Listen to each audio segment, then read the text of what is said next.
Hello, this is John Cotey, and this is my tutorial on rendering in oil paints.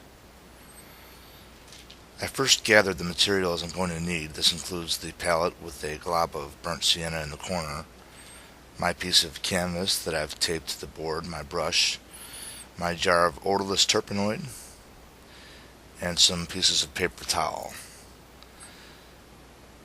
The first step in rendering is to coat the entire surface area with a moderately thin layer of burnt sienna. Because we're working in oils here, we won't need to worry about the paint drying too quickly, and this will allow us to subtract the highlights. Rendering is a lost art, so to speak. It was popular for Renaissance and Baroque artists such as Da Vinci and Rembrandt, respectively, but it is rarely taught today.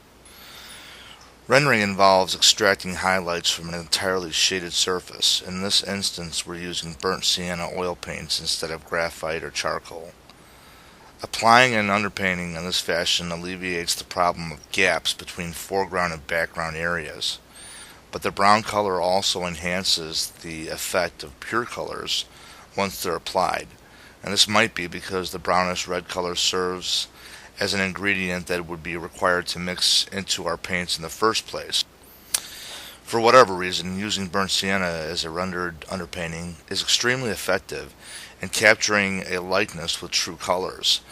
Subtraction involves taking away highlights, and this forces the artist to multitask. The artist has to assess strengths and tones and highlights and measure proportions and angles all at the same time. And this is not an easy task to perform.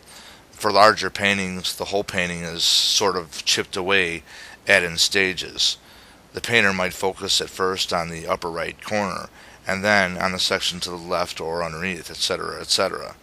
You'll also have to use quite a bit of paper towels, just as I did here. If you're working in oils, as I am here, you'll have to wait a few days for the paint to dry, at least with regard to the rendering, before you begin applying the pure colors.